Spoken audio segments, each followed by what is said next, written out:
Magandang araw po sa lahat ng mga tagapakinig at lalong-lalo na po sa inyo, Kuya Bari. Itago niyo na lang po ako sa pangalang Tonyo.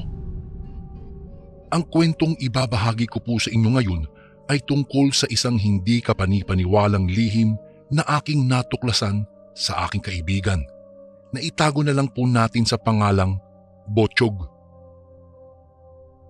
Bata pa lang po ako, Kuya Bari, ay mahiyain na po talaga ako.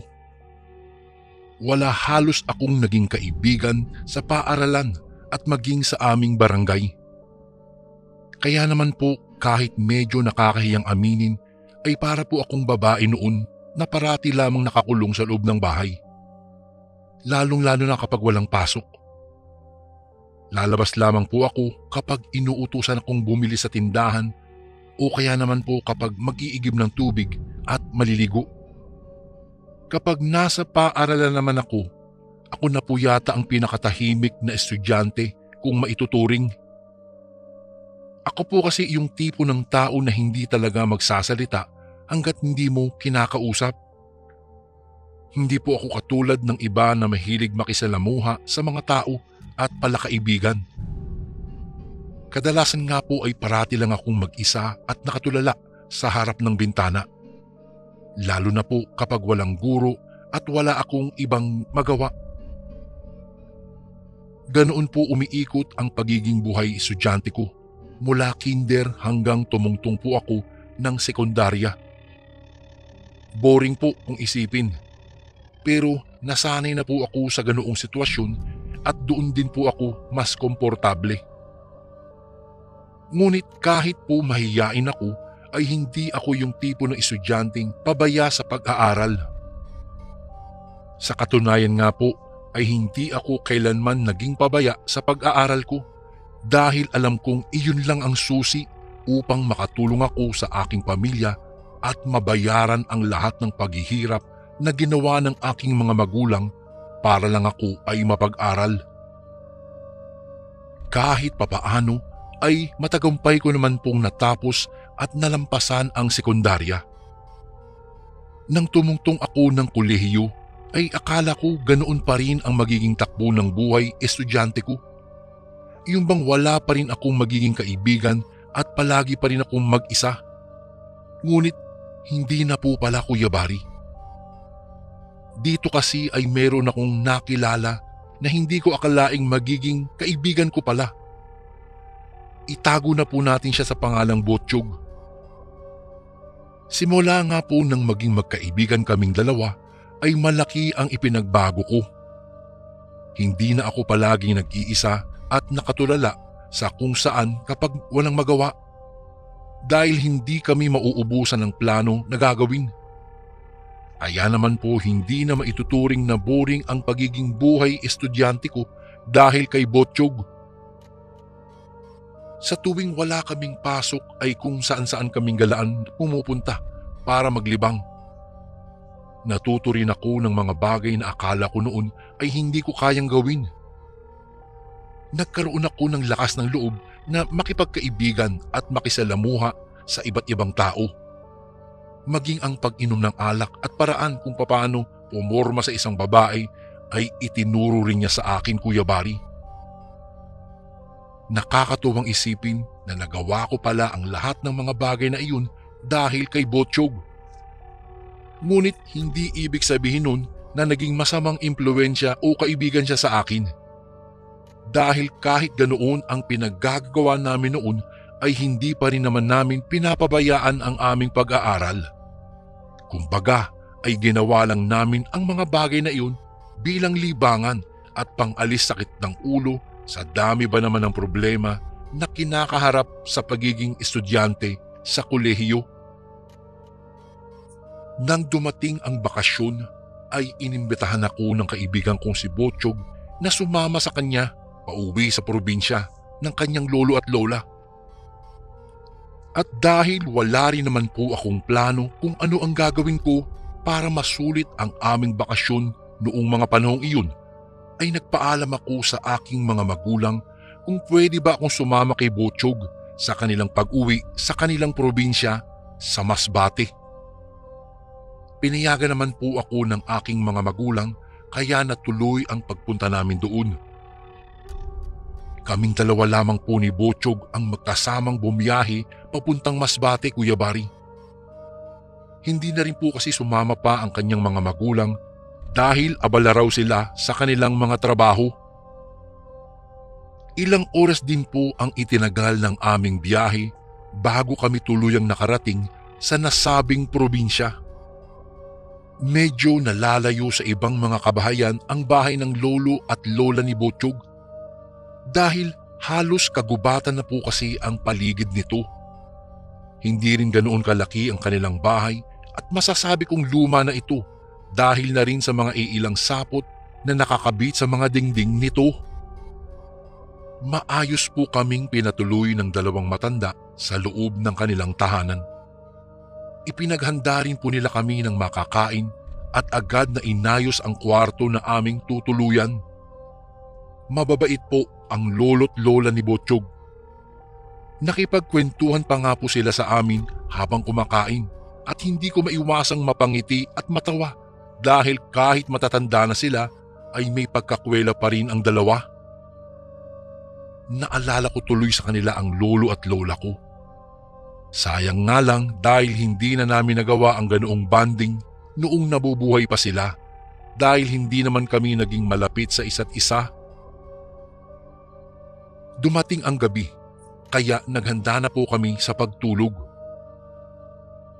Magkahiwalay ang kwarto namin ni Botsyog dahil kahit sabihing magkaibigan kami at parehong lalaki ay tingin ko po na hindi pa rin naman yata tama kung magkatabi kami sa iisang kama.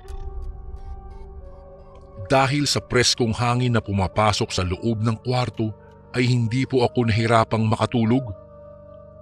Sa katunayan nga po ay masyado pa nga pong napahimbing ang tulog ko ng mga sandaling iyon kung kaya't tanghali na ako nagising kinabukasan. Naabutan ko na lamang ang dalawang matandang kasama ni Botsyog na abala sa paghahanda ng agahan. Medyo nakaramdam tuloy ako ng kaunting hiya dahil hindi ko man lang sila nagawang tulungan dahil nga tinanghali ako ng gising. "O iho, gising ka na pala. Tara na at makapag-almusal na tayo." Pag-aaya sa akin ng matandang babae nang makita niya ako. Tumango naman ako at saglit na napakamot sa aking ulo. "Ay sige po, naku po pasensya na po pala at nahuli ako ng gising. Medyo napasarap po ang tulog ko. Hindi ko po tuloy kayo natulungan sa paghahanda ng pagkain." Nahihiyang sambit ko bago ako lumapit sa kanila. Bago ko po ipagpatuloy ang kwentong ito ay may request sana ako sa iyo kasundo. Isang pindot lang ito kasundo sa subscribe button namin. Malaking tulong po ito sa amin kasundo upang mapagpatuloy pa namin ang mas marami pang magagandang kwento. Salamat sa pag-subscribe mo, bagong kasundo. Ay ayos lang yun. Isa pa, bisita ka namin dito kaya dapat lang napagsilbihan ka namin. Napangiti na lamang ako dahil sa kabaitan na ipinakita nila sa aking Kuya Bari. Inisa-isa kong tignan ang mga putahing nakahain sa mesa. 3 magkakaibang ulam ang inihanda nila. At dahil malapit ng magtanghalian, ay isinabay na rin nila ang aming pagkain o ulam para sa tanghalian. May menudo, kare-kare at dinuguan. Hindi ko alam kung anong meron sa ulam na iyon, ngunit hindi ko pa man din nasisimulang tikman ang mga ito ay para bang hindi ko na iyon agad nagustuhan, Kuya Bari. Isa pang pinagtataka ko po ay kung saan galing ang karning ginamit nila sa putaheng iyon, gayong kahapon lamang pong nagpunta kami doon ay wala naman silang kahit na anong stock sa kanilang refrigerator matapos kong makiinom ng tubig kahapon.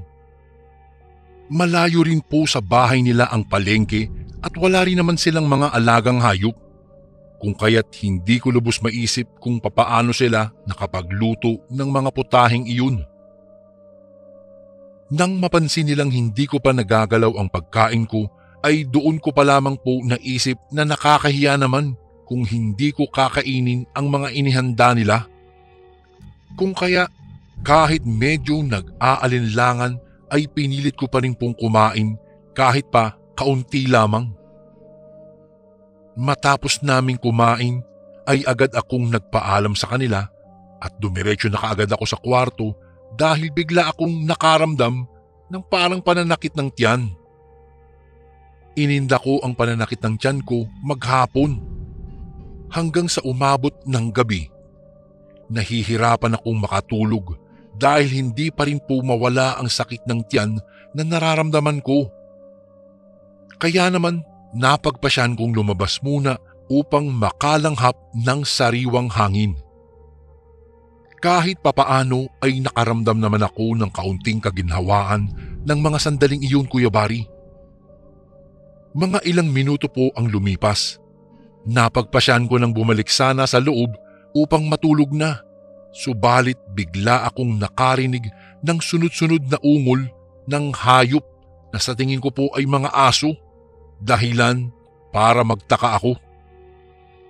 Dahil sa pagkakaalam ko po, Kuya Bari, wala naman pong mga alagang hayop dito ang lolo't lola ni Butchog, kaya nagtataka ako kung saan galing ang tunog na iyon. Kung kaya't sa halip na pumasok na ako sa loob ng bahay ay mas pinili kong maglakad-lakad upang hanapin ang may kagagawan ng ingay na iyon. Habang naglalakad ako, sa hindi kalayuan ay may nakita akong isang tao na pamilyar sa akin. Nakaupo siya sa damuhan na parang aso at umaatungal habang nakatingin sa maliwanag na buwan na parang isang lobo.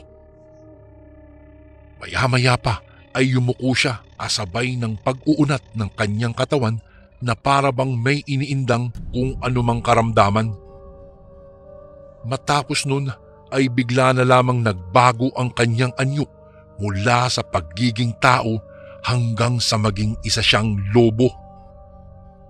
Noong una ay naiisip ko na marahil ay namamalikmata lamang po ako, Kuya Bari.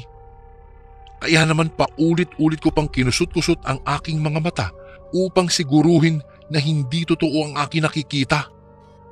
Ngunit walang nagbago. Doon ay nagsimula na po akong kabahan at matakot. Lalo pa nang mapatingin sa akin ang nilalang. Namumula ang kanyang mga mata at ang kanyang bibig ay halatang natatakam ng kumain. Kasabay ng kanyang paglapit sa akin ay siya naman pong atras ko. Ngunit sa kasamaang palad ay na-corner niya ako nang mawalan ako ng lugar na maaatrasan pa. Nang mga sandaling iyon, pinagsisihan ko po kung bakit pa ako sumama kay Butchog sa pag-uwi sa kanilang probinsya.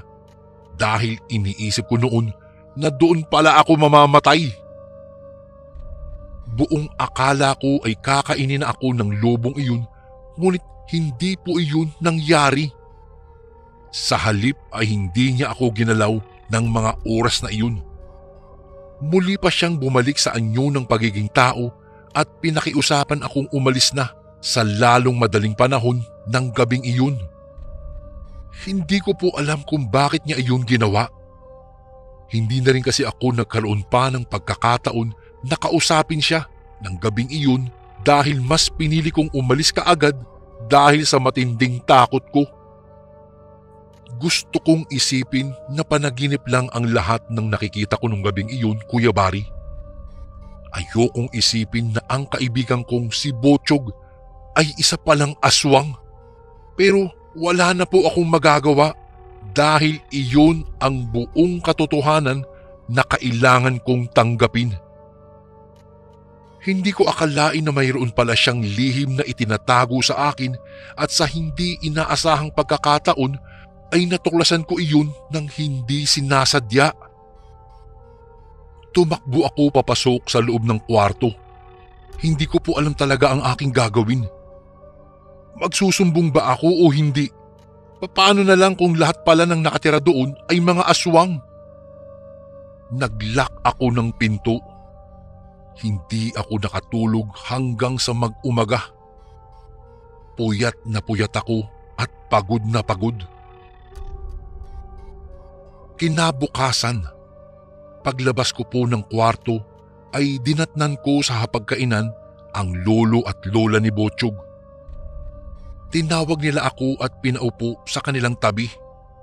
Hindi ko pa nga alam kung susundin ko sila o hindi. Ngunit dahil sa hiya ay sumunod ako. Maya-maya ay nakita kong paparating si Botsyog. Naupo rin ito sa tabi ko. Hindi nagsasalita si Botsyog. Ako naman, Kuya Bari, ay hindi makatingin sa kanya. Nabasag na lang ang katahimikan nang nagsalita ang lolo ni Botsyog at inamin niyang sila daw lahat ay mga aswang. Ngunit hindi daw sila kumakain ng tao. Natulala ako sa mga narinig ko, ngunit naglakas loob pa rin ako na tanungin kung tao ba ang inihain nila kahapon, yung kinain ko. Tumawa lang ng mahina ang lolo at lola ni Botsyog. Ayon sa kanila ay totoong pagkain ng tao iyon. Iyon daw ay bigay ng kanilang kamag-anak. Alam daw kasing may bisita kaming biglaan at alam din nilang wala din kaming ihahanda kung kaya't sila ay nagboluntaryong magbigay ng pagkain. Napahinga ako ng mga sandaling iyon. Akala ko talaga, Kuya Bari, ay tao na ang nakain ko dahil sa mga natuklasan ko ng umagang iyon. Wala daw silang planong yang gawin ako o kaya'y gawing hapunan dahil kaibigan daw ako ng kanilang apo at lalong-lalo na hindi sila kumakain ng tao. Tanging mga hayop lamang ang kanilang pagkain. Napatingin ako kay Botsyog at nakita ko siyang nakangiti habang siya'y nakayuko. Maya-maya'y nagsalita siya at sabi lang sa akin ni Botsyog na hindi daw siya tumatalo, lalong-lalo na sa isang tunay na kaibigan na katulad ko. Matapos kong marinig ang lahat ng kanilang sinabi, ay nagpasya na po akong magpaalam sa kanila at hindi naman sila tumanggi sa aking desisyon. Hinatid nila ako sa sakayan, ngunit hindi na sumama si Botsyog sa akin pabalik.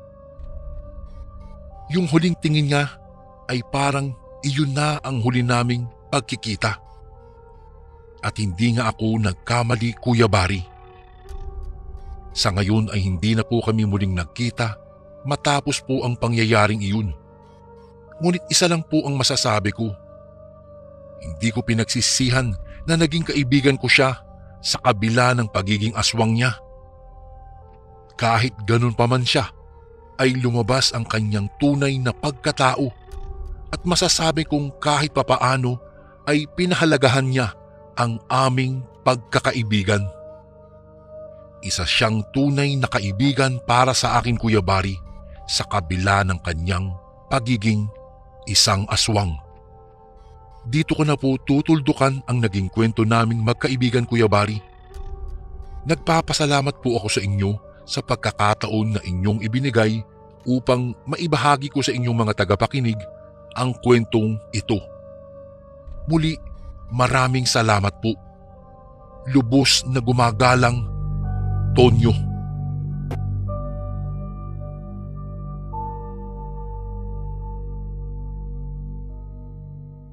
Kamusta na po kayo, Kuya Bari? Isa po ako sa masugid ninyong taga-subaybay at itago nyo na lang po ako sa pangalang Vida. Nais ko pong magbahagi sa inyo ng isang kwentong kababalaghan ng kaibigan ng aking kapatid ukol sa pinsan niyang si Esmeralda at ng kanyang nobyo sa kamay ng isang mapaghiganting aswang na isa ring miyembro ng mangkukulam sa isla ng Siquijor. Nagsimula po ang kwento noong Oktubre 26, taong 2000 at humaharap na din noon sa mga pagbabago at pag-unlad ang Siquijor, subalit napupuno pa rin ito ng mga misteryo at hindi maipaliwanag na pangyayari at mga kwento ukol sa mga aswang at mangkukulam. Base sa mga salaysay ng aking kaibigan, nagtungo si Esmeralda Cruz na isang kolehiyalang taga Maynila upang makipag-reunion sa kanyang mga kamag-anak sa Siquijor at para na rin makapag-isip-isip sa nasimulang hiwalayan nila ng kanyang nobyong si Lorenzo Panganiban. Isang araw, inimbitahan ni Ruben si Esmeralda na magtungo sa liwasang bayan sa Siquijor upang makapasyal at malibang na rin ang dalaga. Noong una ay ayaw niyang sumama, subalit napilitan lamang siya nang matagal na nakiusap sa kanya ang binata. Bakas naman ang kasiyahan sa mukha ng kanyang mga tiya at tiyuhin, partikular na ang kanyang pinsang si Anding na buntis at malapit ng manganak. Ganun din ang asawa nitong si Joaquin at ang kapatid na sina Sylvia at Antonio. Pagpunta nila sa liwasan, hindi maiwasan ni Esmeralda na mapahanga sa kagandahan ng Siquijor at nasurpresa siya nang bigyan siya ng isang bungkus ng sampagitan ni Ruben. Sa mga oras na iyon ay unti-unti na siyang nagiging palagay ang loob sa ipinakikita nitong pagpapahalaga sa kanya, subalit ayaw niyang saktan ang kalooban ng binata. Hindi pa siya handang magmahal muli dahil sa masakit na paghihiwalay nila ni Lorenzo nang minsan niyang mahuling may ibang babae ang kanyang nobyo. Masyado pang maagap para magkaroon ulit siya ng nobyo at ayaw din niyang gawing panakipbuta si Ruben sa sandaling kasiyahan na nanatili siya sa Siquijor. Sa matagal nilang pagkukwentuhan ay biglang sumagi sa isip ni Esmeralda ang kanyang nalalapit na kaarawan bago maganap ang reunion. Nagalak naman si Ruben nang malaman niya ang petsa ng kaarawan ng dalaga. Siya nga pala. Ipaghahanda kita ng masarap na panbisaya at sikwate ng sigurado kong magugustuhan mo at saka sikutil na tanyag dito sa aming bayan para naman may mairegalo ako sa iyo sa kaarawan mo. Masayang sabi ni Ruben. Naku, wag na. Nakakahiya naman. Hindi ko rin naman alam kung maghahanda sila at saka okay na rin sa akin na hindi kami maghanda ng pagkain. At ang mahalaga, magkakasama kaming magkakamag-anak sa reunion. Ngunit sadyang mapilit pa rin si Ruben. Wala siyang pakialam kung mapuyat o mahirapan pa siya sa pagbibigay ng mga kung ano-ano kay Esmeralda. Ang mahalaga sa kanya ay makita itong masaya at mabigay niya ang kanyang makayanan para sa kanyang minamahal. Makalipas ang isang araw, naganap na ang kaarawan ni Esmeralda. Dumating si Ruben na medyo malalaki ang eyebags ng kanyang mga mata pero may dala siyang mga pagkain, gayon din ang isang maliit na box na naglalaman ng mamahaling alahas. Agad na pinatuloy ni Tia Beth si Ruben sa kanilang tahanan kung saan napakaraming bisita ang matatagpuan sa isang lamesa. Maraming inihandang mga pagkain ang kamag-anak ni Esmeralda at nagawa pang mang-akit ng mga kaibigan at kainom ng kanyang tiyuhin.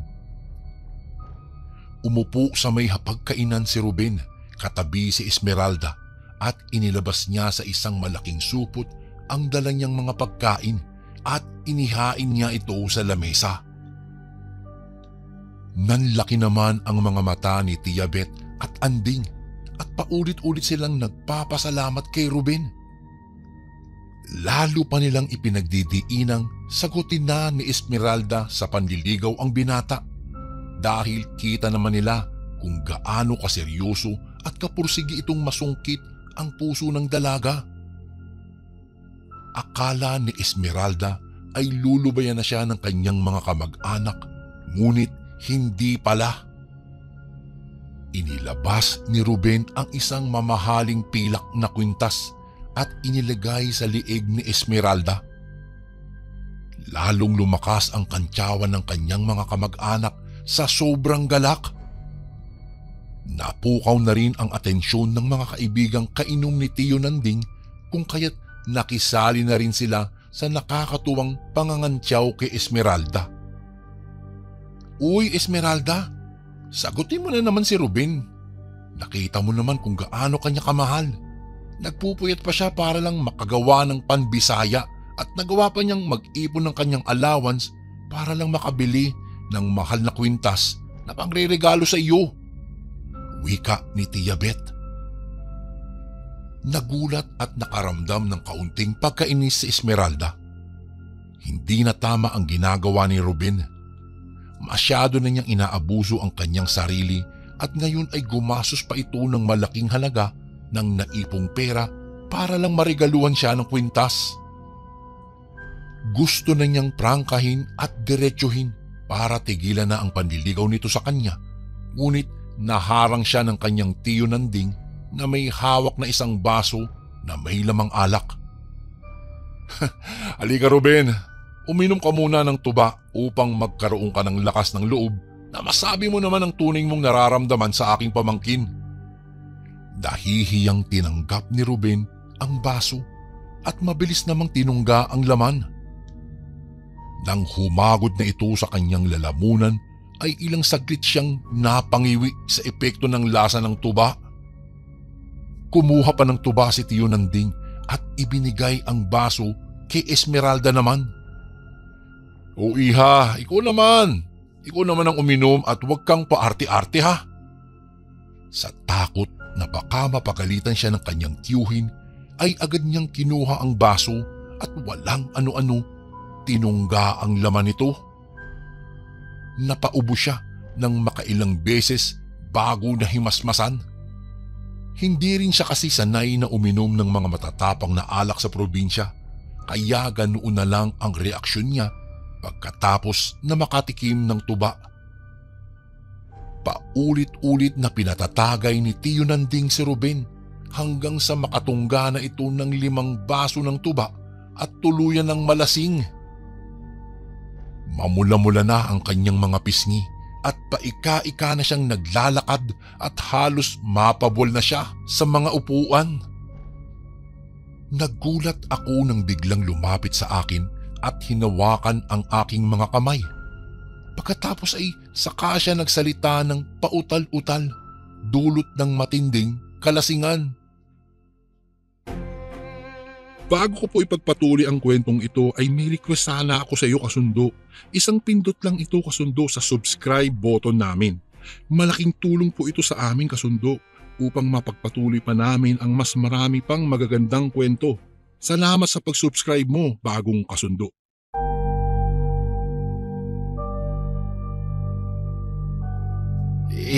Esmeralda, gusto ko sanang malaman ang sagot mo sa tanong ko. Tinatanggap mo ba ang pag-ibig ko para sa iyo? Hinahaplos-haplos pa niya nang maingat ang aking mga kamay. Hindi ako kaagad nakapagsalita, Kuya Bari. Tumingin ako kina Tia Beth at Anding. Gusto kong magsalita pero naguguluhan po ako. Biglang nawalan si Esmeralda ng tapang na nais niyang sabihin kay Ruben. Nagbago ang ihip ng hangin at parang napaurong ang dila niya. Ayaw niyang paasahin at masaktan ang binata, pero bahagi ng isip niya ay pinipigilan din niya ang sariling lumayo at umiwas dito dahil kahit papaano ay napasaya niya si Ruben sa maikling pananatili niya dito. Lahat sila ay nakasentro kay Esmeralda ang atensyon. Naghihintay sa anumang maaari niyang maisagot kay Ruben. Nilakasan ni Esmeralda ang kanyang kalooban at sumagot sa hindi inaasahang katotohanan na kumawala sa kanyang bibig. Oo. Nagsigawan at nagpalakpakan ang kanyang mga kamag-anak na animoy nanalo sa karera at sabong. Mangiyak-ngiyak na nagpasalamat si Ruben kay Esmeralda at masuyo niyang hinalikan ang mga kamay nito. Hindi man nakakasigurado si Esmeralda sa kanyang mga isinagot kay Ruben ay pinanindigan na rin niya ang kanyang desisyon, ngunit sa bahagi ng isip niya ay nakukonsensya siya kung paano susuklian ng mas higit pang pagpapahalaga at pagmamahal sa kanya ni Ruben. Ngayon pat opisyal na silang magkasintahan. Formal na din na naipakilala ni Ruben sa kanyang pamilya si Esmeralda nang minsan itong pumasyal sa kanilang tahanan. Nahiwagahan lang at nakaramdam ng kaunting hilakbot si Esmeralda sa mga inihahandang pagkain ng pamilya ni Ruben. Dahil hindi pangkaraniwang malansa ang mga tipak ng nilutong pagkain. Kakaiba ang mga pagkakahiwa at hindi niya mawari kung baboy, baka o manok ang pagkakilanlan ng mga kinain niyang karne buhat doon. At hindi lamang iyon, Kuya Bari, naamoy niya ang usok at mga maliliit na manika na matatagpuan sa isang kabinet. Naisip tuloy ni Esmeralda na baka mangkukulam ang pamilya ni Ruben. Ngunit sa kabila ng lahat, natuwa naman siya sa pagiging pasensyosa at mapagbigay ang ina ni Ruben, gayon din ang mga kapatid nitong napamahal na rin sa kanya. Sumapit ang ika-1 ng Nobyembre. Nagtungo sa may sementeryo sina Esmeralda, gayon din ang kanyang kamag-anak para bisitahin ang puntod ng kapatid ni Tia Beth na si Tia Isabel. Kasama nila noon si Ruben at sa hindi sinasadyang pangyayari ay dumating si Lorenzo na dating nobyo ni Esmeralda. Nagulat si Ruben at hindi niya maunawaan kung sino ang lalaking bigla na lang yumakap at humalik sa kanyang nobya. "Sino ka ba?" "Ha? Ako? Ako si Lorenzo Panganiban at ako ang kasintahan ni Esmeralda." Kamuntik pa silang magtalo ni Ruben, pero katapos-tapusan ay nagalit si Ruben kay Esmeralda at mabilis siyang umalis. Nainis naman si Esmeralda sa tinuran ni Lorenzo, ngunit wala na rin siyang nagawa dahil para isa itong asong pasunod-sunod sa kanya. Sinikap niyang magpaliwanag kay Ruben, subalit nang makarating siya sa bahay nito ay hinarap siya nito na puno ng panunumbat at puot. "Ikaw simula sa araw na ito, pagsisisihan mo ang ginawa mo sa akin. Mas masakit pa sa panluluko at pananakit mo sa kalooban ko ang gagawin ko sa iyo. Bagay na gugustuhin mo ng mamatay kaysa mabuhay pa sa mundong ito." Napaiyak si Esmeralda dahil sa mga sinabi ni Ruben. Matapos noon ay hinding-hindi na niya nakita pa si Ruben. Sumapit ang reunion ng kanilang pamilya. Kasama ni Esmeralda ang kanyang nobyo na si Lorenzo, at kahit may tampo pa rin siya sa binata ay patuloy pa rin siyang nakisama dito kahit labag sa kalooban niya. Hindi masaya ang mga kamag-anak ni Esmeralda sa pagkakita nila sa dating nobyo nito. Maya-maya'y nagkaroon ng mga palaro at iba't ibang mensahe ang bawat angkan. Hindi na natapos pa ni Esmeralda ang programa nang biglang humilab ang kanyang tiyan. Nagsuka siya ng dugo at pagkatapos ay nawalan siya ng malay. Ilang araw na siyang inaapoy ng lagnat at patuloy pa rin ang pagsakit ng kanyang tiyan. Ginamot siya ng isang albularyo. Gumamit ito ng bao at tawas kasama ang insenso at kamangyan. Kasabay na sinambit ang kakaibang orasyon at napansin niya sa hugis ng tawas ang anyo ng isang mambabarang at napagtanto nilang binabarang si Esmeralda. Nagtungo si Tia Beth at anding sa bahay ni Ruben at dinala nila si Esmeralda doon, subalit hindi nila natagpuan ang pamilya nito. Bagkus ay laking gulat na lamang ni Esmeralda nang matagpuan si Ruben na kumakain ng lamang loob ng tao. Nagulat naman si Ruben nang makitang nakatingin sa kanya si Esmeralda. Nagmadali itong tumakbo papalayo hanggang sa hindi na nila namataan pa. Hindi pa rin natapos ang kalbaryo ni Esmeralda. Isang araw ay tinubuan naman ng malaking bukol sa buong katawan si Esmeralda at may mga lumalabas na insekto sa loob ng kanyang bibig habang umuubo siya. Namayat na siya noon at talagang nabahala na ang kanyang mga kamag-anak, partikular na si Lorenzo, na hindi siya iniwanan kahit pa ulit-ulit na itinataboy ito ni Esmeralda.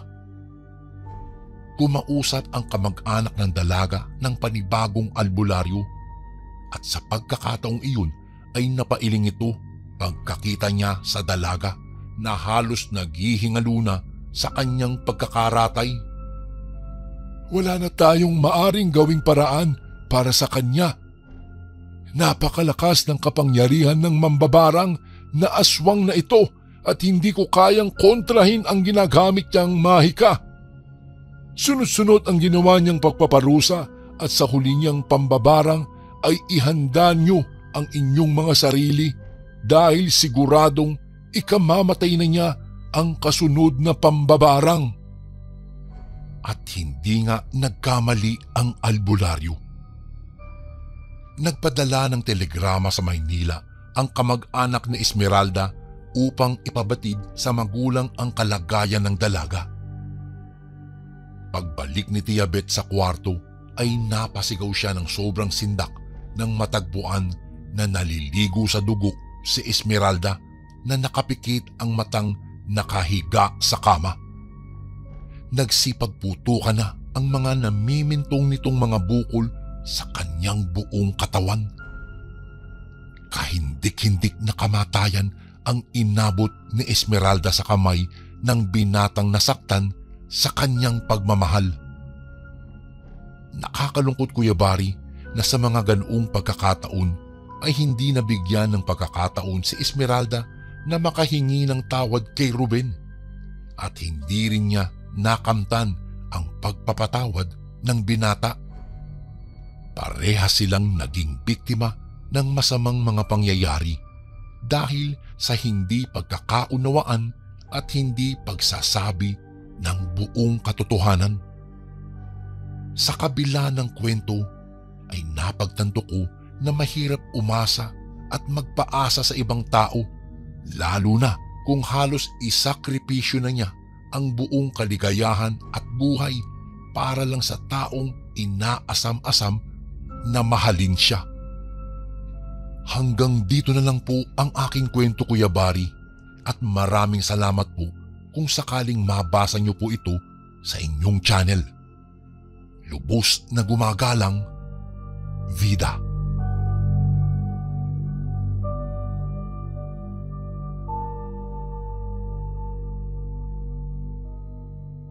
Isang magandang araw po, Kuya Bari. Tawagin niyo na lang po ako sa pangalang Jeb. 22 anyos at isang waiter. Bali, 3 taon na po akong nagtatrabaho sa isang restaurant na hindi ko na lang po babanggitin ang eksaktong address. Medyo maselan po kasi ang naging karanasan ko na nakakatakot na po talagang ibahagi pa sa iba. Ang kwentong ito ay tungkol kasi sa isang kasalang minsan kong napagsilbihan. Ang may-ari ng pinagtatrabahuhan ko ay umaalok din ng catering services niya sa masusukal na probinsya. Mura lang at masasarap ang aming isinisilbing pagkain dito, Kuya Bari. May sarili kasi kaming kusinero, pati bartender, waiter at waitresses. Medyo malaki din ang kita namin dahil nagaganap ang catering 5 beses isang buwan. Nitong huli ay tinawagan kami ng aming amo. Sabi niya sa isang lugar sa Bulacan kami pupunta dahil doon gaganapin ang reception ng isang kasalan. Sabik na nag-usap kami ng mga pagkaing lulutuin dahil paniguradong bibigyan na naman kami ng malaking tip ng aming magiging customer. Nagulat na lang ako nang sabihin ni Ma'am Jane na wag daw naming dadalhin si Mang Rod na siyang kusinero namin. Ayon kasi kay Ma'am Jane, may ibang event na dadaluhan si Mang Rod at nirequest daw kasi ng customer niya na may sarili silang kusinerong gustong paglutuin. Hindi na ako umangal kahit labis kaming nanibago noon. Nasanay kasi kaming palaging magkakasama dahil iisang grupo lang kami. Ngayon lang namin hindi makakasama si Mang Rod, pero ayos lang naman daw sa kanya kasi binyag naman ang pupuntahan niya. Bumiyahe nga kami sa Bulacan. Araw ito ng Huwebes. Alam kong isang magandang araw ito para sa amin.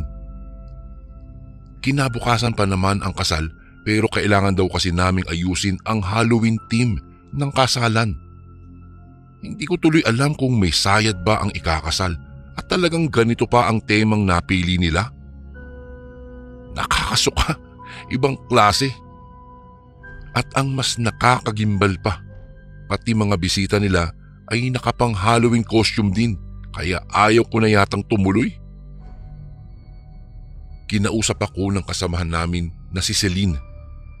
Anya, mababawasan ang sweldo ko kapag hindi ako tumuloy.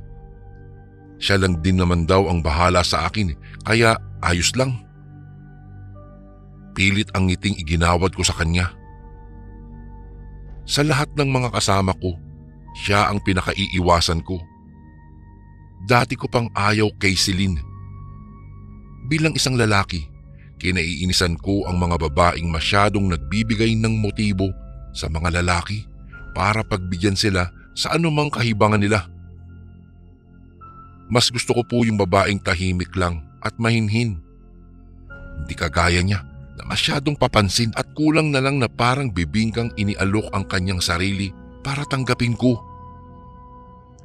Lumayo ako sa kanya at ibinaling ang tingin sa bintana. Kailangan kong ituon ang aking atensyon sa aking trabaho.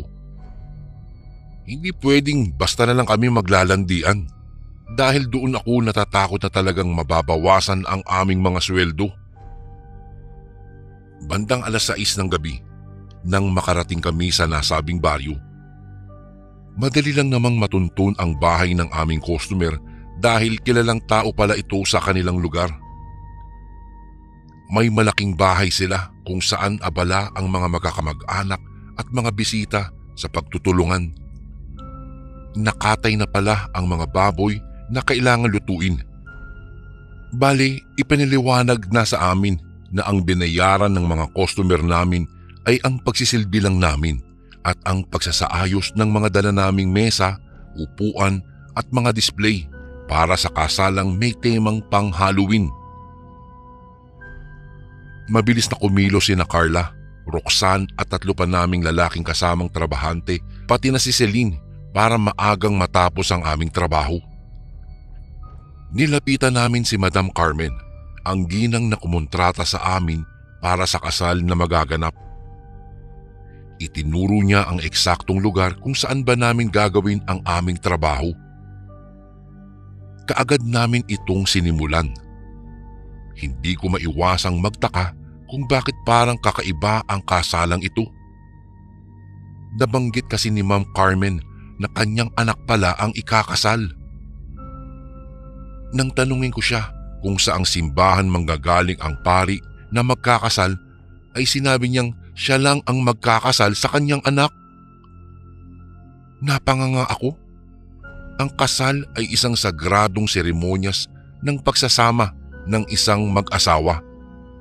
Hindi ito basta-bastang ginagawa ng kahit sino lang. Ang pari nga, ilang taon pa ang ginugol para lang maging pari. Tapos si Ma'am Carmen, magkakasal na lang ng basta-basta.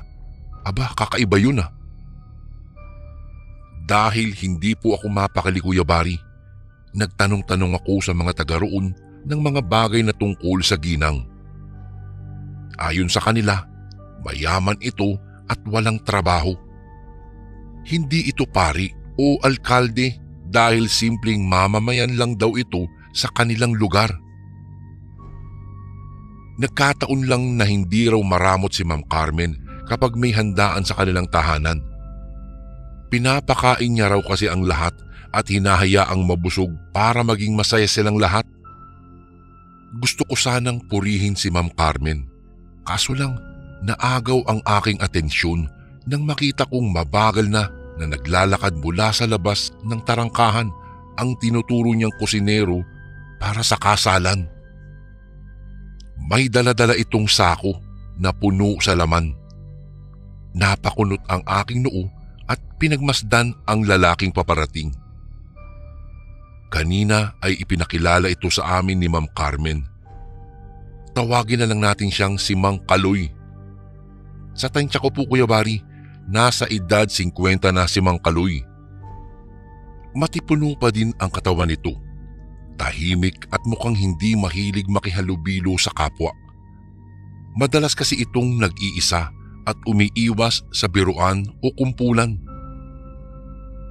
Kung kaya't naisip ko siyang sundan.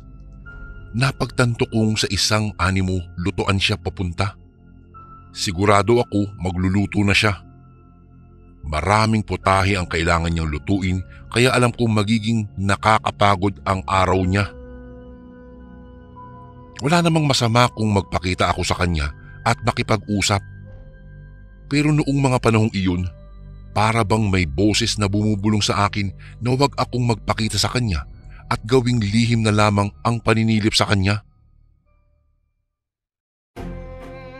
Bago ko po ipagpatuloy ang kwentong ito ay may request sana ako sa iyo, kasundo. Isang pindot lang ito, kasundo, sa subscribe button namin. Malaking tulong po ito sa amin, kasundo, upang mapagpatuloy pa namin ang mas marami pang magagandang kwento. Salamat sa pag-subscribe mo, bagong kasundo.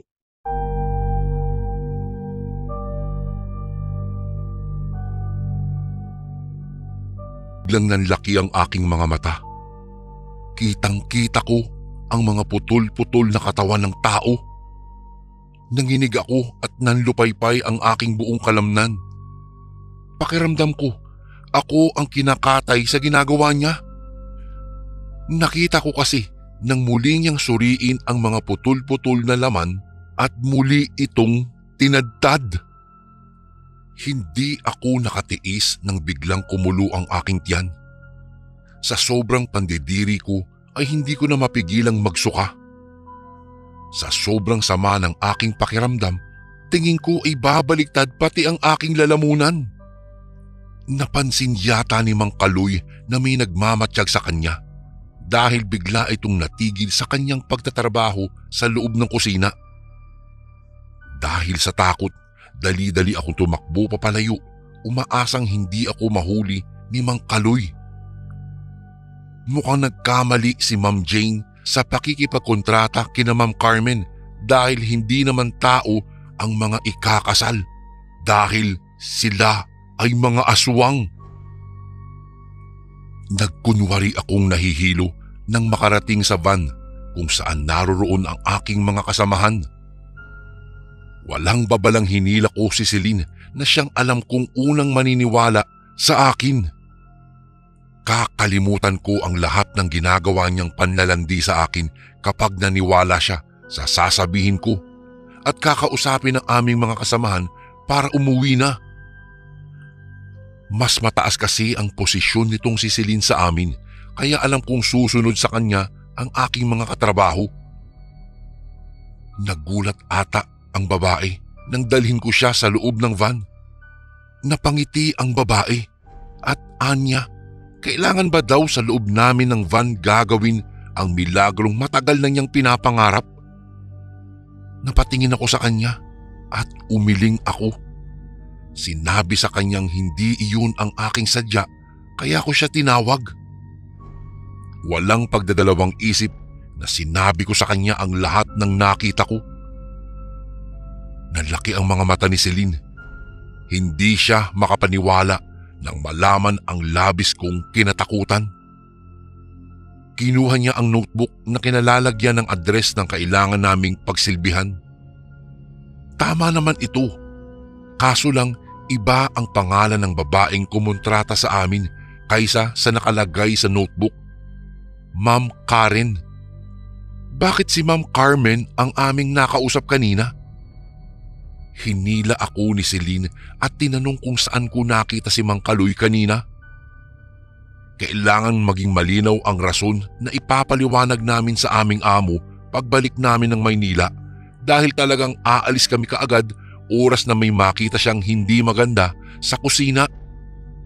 Nainis ako sa kanya. Nasa bingit na nga kami ng kamatayan pero nagagawa pang linawin ni Celine kung totoo ba talaga ang nakita ko. Hindi ko maiwasang magdabog at hinatid siya sa kusina.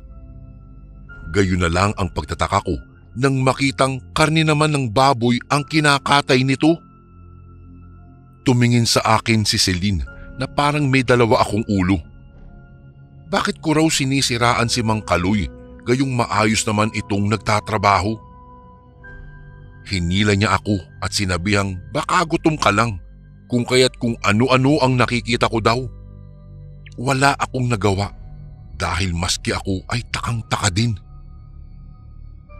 Kinagabihan, mas dumami pa ang mga tao sa bisperas ng kasalan. Mas lalo akong hindi mapakali. Pakiramdam ko, hihimatayin ako sa labis na takot dahil sa aking mga naiisip. Papaano na lang kung marunong man din lang ang mga aswang at niloloko lang kami? Hindi nga ako nagkamali. Nang matutulog na lang kami, ay inalog-alog ang aming sasakyan. Mabuti na lang nasa loob kaming lahat. Sumilip ako sa bintana malapit sa driver's seat. Sa pangunguna ni Mang Kaloy, lumapit sa amin ang mga bisita at pamilya ni na Ma'am Carmen. Mapupula ang mga mata nito at mababagsik ang kanilang pagtingin. Walang babalang nagsiakyatan ang mga aswang sa aming sinasakyan kaya nagkagulo kami sa loob. Mabuti na lang mabilis kumilos ang aming driver at dali-dali siyang nagtungo sa driver's seat para magmaneho na. Pinaghahampas ang aming sasakyan ng mga di mabilang na mga aswang. Kitang-kita namin na gutom ang mga ito at hindi pinansin ang mga karne ng baboy na kinatay ni Mang Kaloy. Naisip kong isa itong bitag at kami ang kanilang gagawing hapunan ng gabing iyon. Nagpatuloy ang kanilang pagkalampag sa aming sasakyang kuyabari. Halos mabasag ang mga salamin sa paghampas ng mga kamay na may mahahabang kuko. Halos mabaliw kaming lahat dahil kitang-kita namin ang kanilang gutom at pagnanais na mapasok para kainin lang kami. Sa kabutihang palad, nag-start kaagad ang sasakyan at mabilis na pinaharurot ng aming driver palabas sa baryong iyon. Kitang-kita pa namin na humahabol pa rin sa amin ang mga aswang, kung kaya't inapakan na ng todo ng driver namin ang gas para hindi na sila makahabol pa. Talagang nakakatakot tignan, Kuya Bari, dahil napakabilis ng pagkilos ng mga aswang na ito. Kakaiba ang kanilang takbo. Para sila talagang mga aso sa bilis at talagang kayang habulin ang sasakyan namin. Nag-iiyakan kami habang tinatahak ang mabato at madilim na daan papalabas. Iniwan namin ang aming trabaho at hindi na bumalik pa. Aswang ang kusinero sa kasalang iyon at hindi ito alam ng aming amo. Mabuti na lang hindi na kami pinabalik pa doon. Umaasa akong hindi na kami magkita pang muli ni Mang Kaloy dahil batid kong napakadelikado niyang nilalang. Matapos po ang pangyayaring ito ay nag-resign ako at naghanap na lang ako ng ibang trabaho. Sa kasalukuyan po ay namamasukan ako bilang assistant sa isang maliit na bakery sa aming barangay. Hindi pa rin talaga maalis-alis sa aking isipan ang pangyayaring iyon. Isang bitag talaga ang pagkakatanggap ng aming amo sa isang okasyon na inakala niyang isang ordinaryong kasalan lamang. Isang pangyayaring hindi ko po talaga malilimutan dahil nagpanggap pa ang isang aswang bilang isang kusinero para lang makapangbiktima sa isang peking tinatawag nilang kasalan. Hanggang dito na lang po ang aking kwento, Kuya Bari, at maraming salamat po sa inyong pakikinig. Happy New Year po sa lahat at God bless po. Lubos na gumagalang, Jeb. And again, maraming salamat po mga kasundo. Don't forget to subscribe and i-click nyo lang po yung bell na button para updated po kayo sa mga upcoming videos namin na paparating. Maraming salamat po ulit. God bless and ingat po lagi dyan. Ito po si Kuya Bari at ako ang Sundo.